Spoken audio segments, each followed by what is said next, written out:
ออแสนกีบเรายังสามารถสร้างกำไรต่อย้อนชมในจมได้วิดีโอคุยเราเทรดโดยการใช้งบออแสนกีบเราใช้$9เราใช้$9 USDT อ่ะเราเทรดใช้ปัวสามารถสร้างกำไรต่อเลยการเทรดเด็กกูเนาะที่กูจะเทรดที่ต่อรูปโบรกเกอร์ BX Trade เนี่ยซึ่งว่าเป็นสามารถเทรดขั้นต่ำเนี่ย$1ต่ออย่างปั๊มเนี่ยของเราต่อเนี่ยเราใช้$1เราต่อเราใช้1.1เราต่ออย่างขนาดนี้เขาเตียนสะดวกเตียนนี่จงสำหรับจอเตียนงบน้อยที่ว่าอยากศึกษาการเทรดนั่นแหละซึ่งในกูอยากให้เขาจุดเริ่มต้นที่ดีอ่ะสำหรับการเทรดนี่ต่อเนาะ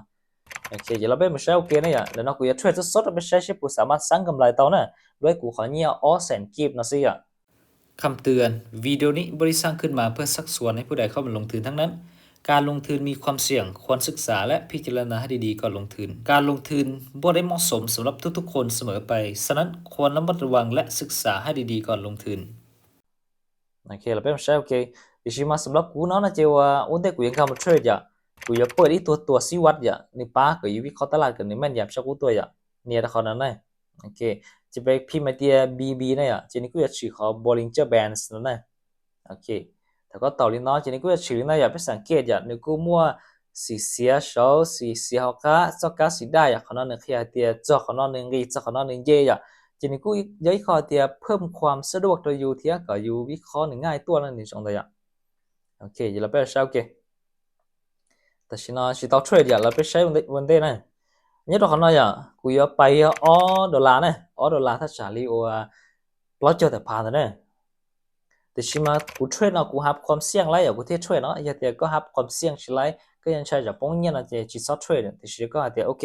กูพร้อมที่จะศึกษาไปพร้อมกันพร้อมที่จะเห็นรู้ไปพร้อมกันแล้วก็เทรดไปพร้อมกันนะเจถือว่าจะเขาจงนี่อ่ะ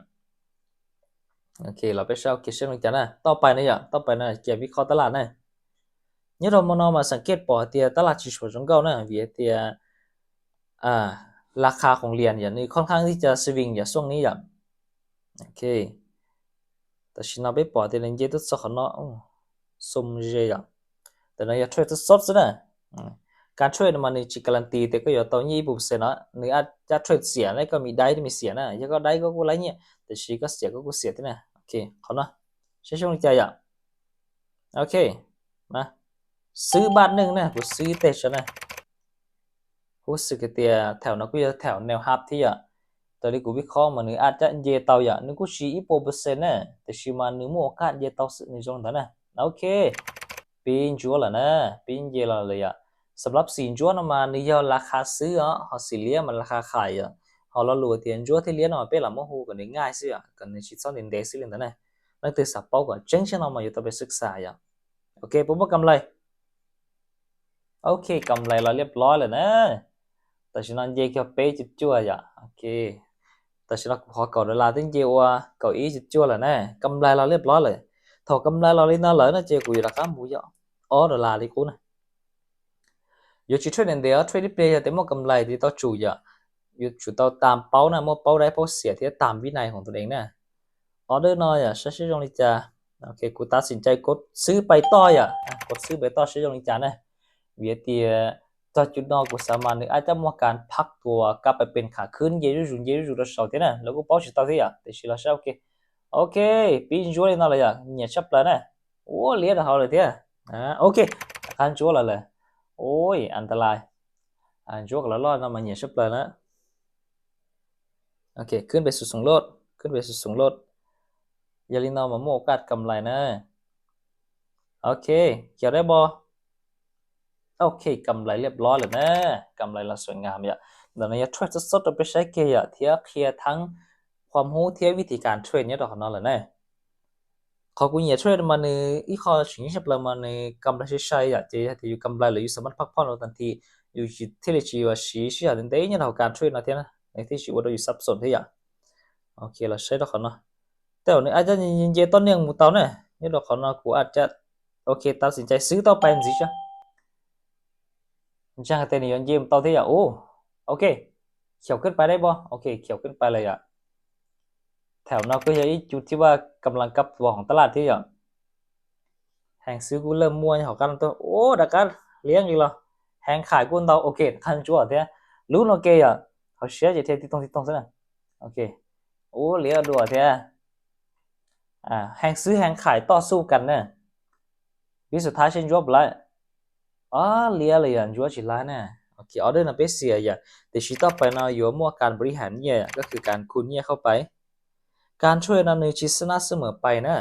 หนึ่งมีความเสี่ยงมีได้มีเสียเขาชิงชับเลยมาศึกษาก็ยุ่งความรู้นั่นเดาไอ้ก็งามูช่วยก็ที่ปอดจุดที่ควรซื้อจุดที่ควรขายเนี่ยข้างในเขาว่าสาเหตุไปจงหลังต่อเป้าอย่างโอเคยันดอจุดเนาะกุญแจแต่ตลาดอาจจะพยายามขึ้นไปต่อตัวที่ไหนกูเฉิงตัดสินใจกดซื้อไปต่ออย่างกูซื้อ จุดน้อยจุดที่ว่ากำลังกลับตัวของราคากลับขึ้นเป็นขาขึ้นเทียยิงแต่กูที่เลยรู้สึกแต่อีนี่ว่าโอเคจ้าแต่กูกดซื้ออ่ะโอเคยิงหมดไปเลยแต่ชีนี่กูมีความเสี่ยงที่น่าเวียดเดียวตัวแท่งเทียนในเต้าดันกี่ลอยอ่ะแต่ชีในทางกูวิเคราะห์เลยกูอาจจะกดซื้อนะปะตาโอเคโอ้เลี้ยงกี่ลอยเลยอ่ะเลี้ยงกี่ลอยละอย่าเลี้ยงกี่เลยน้องๆมานี่อุ้ยขึ้นไปได้บ่เขียวเลยโอเคกำไรโอ้ย 好些的东西啊，就是嘛，估摸咁嚟咯呢。聽唔到呀，行ขายกุ้งดอกเกินนะแต่ชิมากูจงขอไปซื้อหมดได้เลยอ่ะวิเดียวแถวนอนนะนี่กูพยายามจะดันราคากับขึ้นไปกันนะครับเป็นขาขึ้นต่ออ่ะโอเคกำไรหล่อนะจากก่อดอลลาร์กำไรย่าเปล่าจุดต่อชีดอลลาร์เลยเปล่าจุดก็เปล่าขอชนะนะโอเคให้รู้ได้มีชีตัวสายจ้ะโอเคออเดอร์นอกูตัดสินใจจะกดซื้อไปต่อนะ vì hệ tiền nữ phải nhầm gì thì chỉ cũng gì taoเลยthế nữ cũng mà màn gì rồi thế mà cũng sao thì đã chân gì tao nè ố gì là nhàเลยอ่ะจะใช่จังนะจากกำไรอ่ะอยากไปกำไรไปชี้จูนะนึกกูมาข้อเสียคืออาจจะอุดไปลบเตาเนี่ยvìเตียไปเนี่ยตลาดหลายเกินไปอ่ะอุดไปซับซ้อนของตลาดนะเราใช้ตรงนี้จ้ะออเดอร์นี้โอเคออเดอร์น่ะเสียนะอย่าออเดอร์น่ะเสียจีต่อไปเนาะจีกูก็ยอมว่าการบริหารเนี่ยอย่าโอเคไปเสียอ๋อเลยจีที่เราไปยอมเป๊ะดอลลาร์เนี่ยเราใช้อยู่อ่ะกำไรเราสิลิจ้ะแต่ชีมากูเยอะเขาจงอ่ะไปกูมากำไรเลยที่ไหนใช้ส่วนน้อยอย่างถ้าก็มากำไรน้อยเลยก็สามารถจูทันทีเราเต้านะเพื่อพักผ่อนจิตใจที่ที่ชีวิตเราอยู่เตียตื่นเต้นหลายเกินไปนะในช่วงนี้โอเคนั่นเราจุดนอนเราใช้ทั้งทีนะจงนี้จ้ะใช้ตรงจ้ะนะโอเค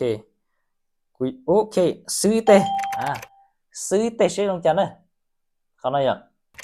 ใช้ปัวสังกำไรเลยนะนี่กูเลี้ยงกี่รอยอย่างแต่ชิมาเลี้ยงเราจงจะกัดเสียวกันนั่นแหละที่นะกูที่ตัดสินใจกดซื้อกันไปใช่ไหมจ้ะ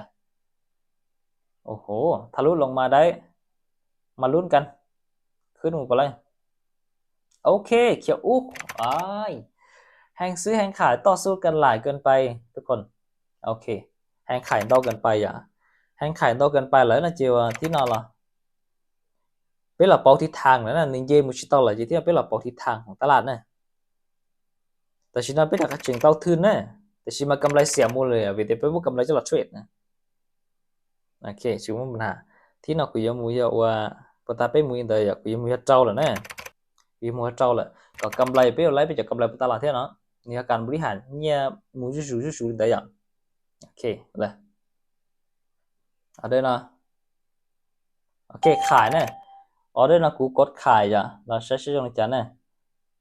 lia là nhá nhá lên nó mà phẳng đau lời cho nên cái ít thanh những chú lớn lòi nó mà nhiều đặc lia là sao lia là lời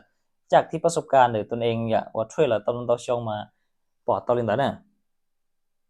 โอเคเลี้ยงกี่ละแห่งขายในถึงđauอย่าchỉ được chưa đến gì đó phátตัวซื้อchỉ đi chờแห่งขายอยู่ดักดันกี่เลยแล้วโอเคกำไรสวยงามโอเคกำไรเราเรียบร้อยแล้วนะแต่ฉันไปสังเกตปอต่อเตียกูมั่วกำไรเลยอ่ะจากเก่าดอลลาร์แล้วแต่ฉันตอนเจตัวว่าเก่าชีดอลลาร์แล้วนะแต่ในการช่วยสดไปใช้สิอ่ะเจกูถือว่าเยอะขอจงแล้วนะแต่ฉันมาเขาจริงๆชับเลยอ่ะกูแค่ไปอ่ะในการบริหารเนี่ยนะในชีวิตเดียวก็จุดช่วยเป็นแม่นยำเสียเท่าไรนะเจ้าแต่เราก็สังเกตอ่ะกูมั่วช่วยทั้งกำไรแล้วก็ช่วยทั้งเสียแต่ฉันมากูบริหารเนี่ยต่อเจจากเตียที่เสียนั้นเราแล้วสุดท้ายจึงมั่วกำไรที่ชีในอยากภายในอีออเดอร์ซื้อนั้นเนี่ยจะเขาในยี่ขอเตียจงเที่ยววันนี้ยี่ขอเตียแนะนำชับเลยสำหรับว่าจะเทรดเดอร์หรือชีนักเทรดนะอย่างที่แต่ฉันก็ได้กำไรลอยชี้จุดไปชี้ดอลลาร์เลยนะจีเขาในยี่เขาว่าจริงเที่ยยี่เขาว่าเจ้าชีเพียงพอสำหรับกูเขาก่อดอลลาร์เลยอ่ะเวียเที่ยกูมั่วงบเลยชุดๆนะมั่วออสเซนกีบเลยสิอ่ะจีที่กำไรบนน้อยอ่ะจีเป็นเราใช้กำไรลิกันนะ chỉ biết họ nhận tan cho chỉ cho cậu chỉ biết cho chỉ đó là mua lốp được họ tốn thương ở sen vậy là chỉ cậu đô la vậy จะตัดตอนที่ว่าชี้จุดเป๊ะชี้ USDT ละชี้จุดเป๊ะชี้ดอลลาร์นะคุณต้องอัตราแลกเปลี่ยนอย่าอ๋ออีเป๊ะ00อย่าโอเคกำไรละตอนที่อีแสนเทียก็เป๊ะผาจั่วปัวชี้กีบนะจากของงบออแสนกีบอย่างสำหรับการเทรดเอามันในมุมความเสี่ยงอย่างแต่ชิมันก็ให้ยงสำหรับตัวที่ว่ามีความรู้นะเที่ยวว่ายงวิเคราะห์เดียวว่าสามารถเทรดต่อขั้นต่ำอย่างซึ่งเหมาะสมสำหรับนักเทรดมือใหม่เลยชีนักเทรดที่ว่ามีงบค่อนข้างต่ำนะนี่ย่อยขอเตียเหมาะสมชอบเราเลยนะ